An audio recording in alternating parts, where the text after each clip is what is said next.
මේ බණ අහන්න ආපු එක්කහුණු සියලු දෙනාම කල්පනා කරගන්න ඕන කාරණේ තමයි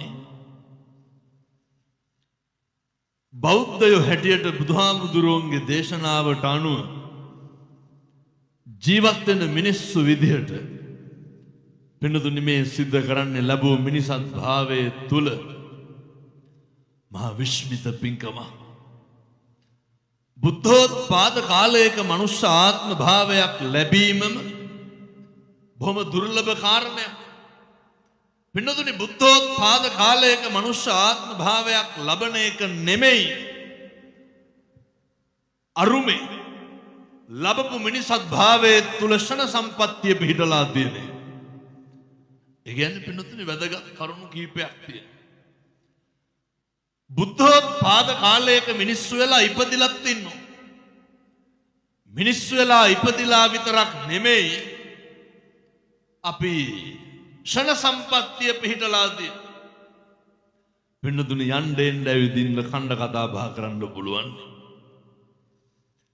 මිනිස්සු වෙලා ඉපදුනාට සේරටම ඇවිදින්න හම්බෙන්නේ නැහැ. උපදින සේරටම ඇස් පේන්නේ නැහැ. උපදින සේරටම කන් ඇහෙන්නේ නැහැ. පින්නතුනි සංසාරේ කරපු කුසල් වල ආනුභාවයෙන් අපිට ඒ වගේ කිසි අඩුවක් පාඩුවක් ඇත්තෙත් නැහැ. පින්නතුන්ට දැන් තියෙන්නේ අදිෂ්ඨාන කරන්න එක කාරණයයි. ඔයත් මේ වෙරළ උද්‍යානයේට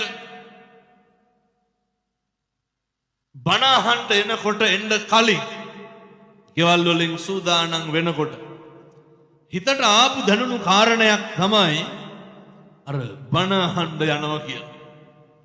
මේ බණ අහන්න යනවා කියලා දැනෙච්ච මොහොතේ ඉඳන් පිනතුනි මේ සුබ ලකුණක් පහළ වෙන්නේ. ඔයත් සියලු දෙනාටම නිවන් දකින්න පුළුවන් කියන කාරණය තමයි පින්නතුනි ඇඟෙන්නේ ඇඟවෙන්නේ. මොකක්ද මේ ඇඟවෙන්නේ? අර බණ අහන්න යන්න ඕනේ. ඔහොම සේරටම හිතෙන්නේ නැහැ. ඒක මේ පින්නතුන්ට හිතිලා තියෙනවා. ඕක සේරටම දැනෙන්නේ නැහැ. ඒක මේ පින්නතුන්ට දැනිලා තියෙනවා. අහම්බයක් නෙමෙයි සංසාරේ ධම්මං සරණං ගච්ඡාමි කියලා ඔය කියපු එකේ ප්‍රතිඵල. මේ පින්නතුන් කියලා දිනනවා මම ධර්මයේ සරණ යමි කියලා. පින්නතුනේ ධර්මයේ සරණ යමි කියලා. මේ කියපු එකේ ප්‍රතිඵල. ඒ නිසා දැන් අපිට බරපතල වගකීමක් තියෙනවා. සංසාරේ කල්ප ගානකට කලින් එහෙම කියපු එකේ ප්‍රතිඵලයත් භුක්ති විඳින. සමහර විට පින්නතුනේ ආය බුද්ධෝත්පාද කාලයක අපි උපදින එකකුත් නැහැ.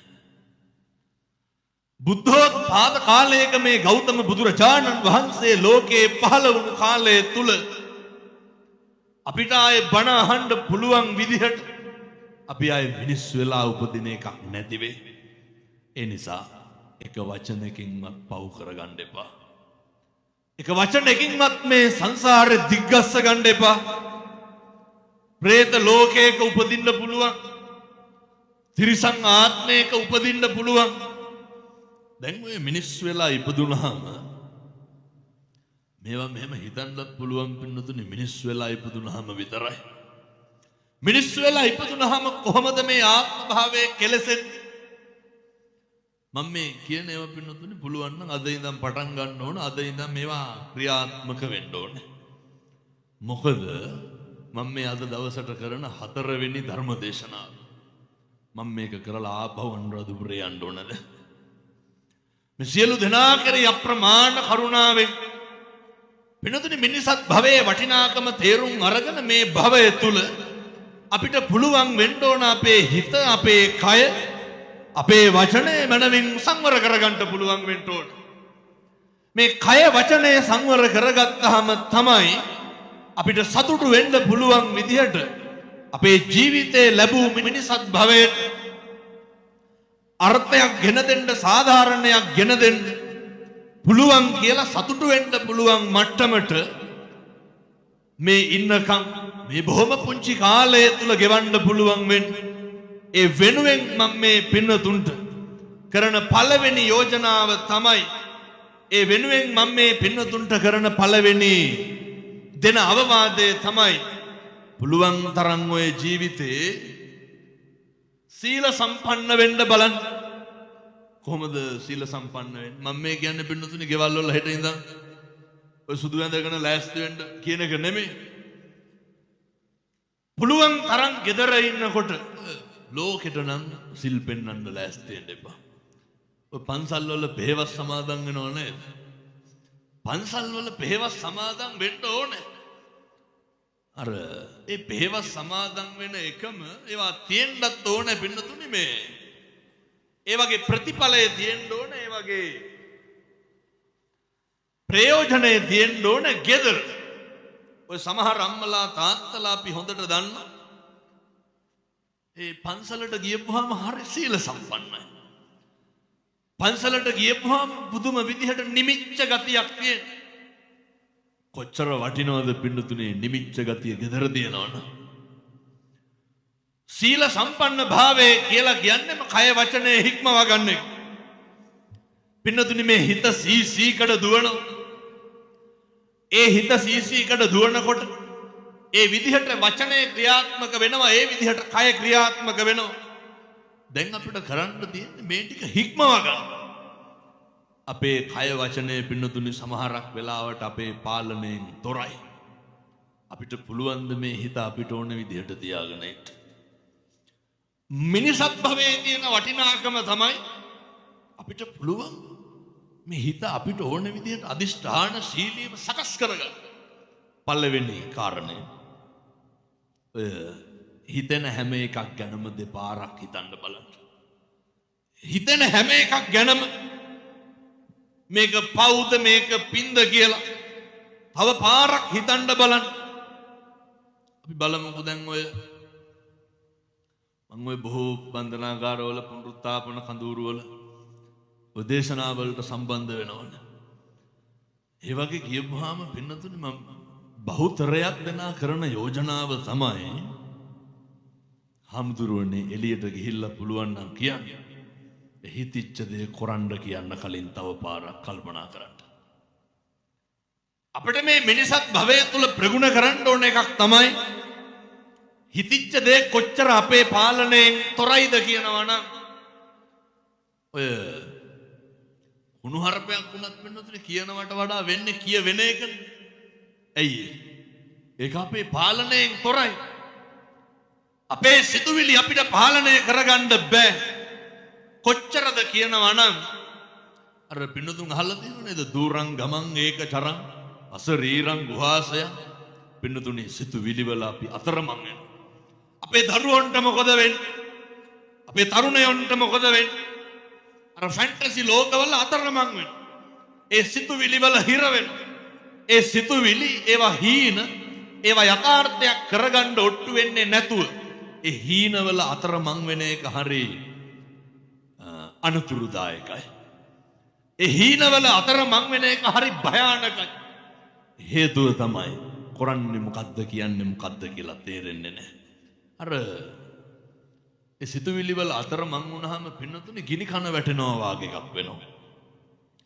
පින්නතුන් අහලත් ඇති අරනේ භාගිනේ සංඝරක්කිත හාමුදුරුවෝ. උන්වහන්සේට පින්නතුනේ හොඳ සිවුරක් හම්බෙනවා. ඒක ලොකු හාමුදුරුවන්ට පූජා කරන්න කියලා අරගෙන යනවා. ලොකු හාමුදුරුවෝ මේක පිළිගන්නේ නැහැ. ලොකු හාමුදුරුවෝ දැන් දන්නවා මේ සංඝරක්කිත හාමුදුරුවෝ ටිකක් හිතමනාපෙන් ඉන්නේ. කතා කරලා ළඟට අරගෙන වටාපත දීලා කියනවා මේ උන්වහන්සේ මට ටිකක් පවන් ගහන්න. දැන් මේ වටාපතෙන් පවන් ගහ ඉන්නවා.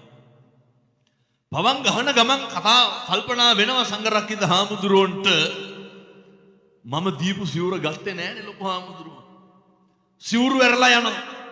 දැන් පින්නතුනේ මේ පවන් ගහන ගමන් කල්පනා කරන්නේ සිවුරු වැරලා යනවා කියලා. ඔය සමහර දරුවොත් ඉන්නව නේද ඉගෙන ගන්න කාලේ මහා විකාරනේ කල්පනා වෙන්නේ. මේ O level ලියන ගමන් කියනවනේ මං නම් A level කරන්නේ නැහැ කියලා කියන්නේ. තව O level ඉවරක් නැහැ. විභාගේ ලියලක් නේ අපූර්වට කියනවා මං A level කරන්නේ. ඇයි මේ හිතේ පාලනයක්. සංඝරක්කිත හාමුදුරුවෝ පවන් ගහන ගමන් කල්පනා කරනවා සිවුරු වැරලා යනවා. සිවුරු වැරලා ගිහිල්ලා දැන් මේ තාම මේ වටාපතෙන් පවන් ගහන විවාහයක් කරගන්න එළුව බලනවා හරක් බලනවා විවාහය කරගෙන දරුවෙක් හදනවා වෙනතුනේ දරුවෙක් හදලා ඉන්නකොට එකපාරම කල්පනා වෙනවා මේ ලොකු හාමුදුරුව බලන්න යන්න ඕන කියලා. දැන් ලොකු හාමුදුරුව බලන්න බිරිඳයි දරුවයි එක්ක කරත්ත යනවා. වෙනතුනේ මේ හැබැයි මේ හිතනේ වුණා. ඔය හරි පරිස්සමට ඒ හිතනේ එව්වගේ කෙලවරක් නැහැ. ලොකු හාමුදුරුව බලන්න යනකොට දැන් කරත්තෙන් ඕන් ගිහිල්ලා පන්සල ගාවින් බැස්සා. බහිනකොටම කල්පනා වෙනවා දැන් බහැලා යනකොට බිරිඳාටින් දරුවා වැටෙන්න පුළුවන්. වැටුනොත් මොකද කරන්නේ? හරකට ගහන කෝටුවෙන් බිරිඳට දෙනවා කියලා වටාපතෙන් ලොකු හාමුදුරුවන්ට ගහනවා. මේ හුත් පවන් ගහන හිටියේ පින්නතුනේ. එතකොට වැරදිලා ඉවරයි. මේ හිත මේක පාලනය කරගන්න ඕන. වෙන කිසිම දෙයක් පේන්නේ නැහැ. ජීවිතයේ අවධියක් තියෙනවා ගිනි කන වැටුණා වගේ එකක් වෙනවා. එනිසා අපේ තරුණ මහත්තුරු දරුවෝ අපේ තාත්තලා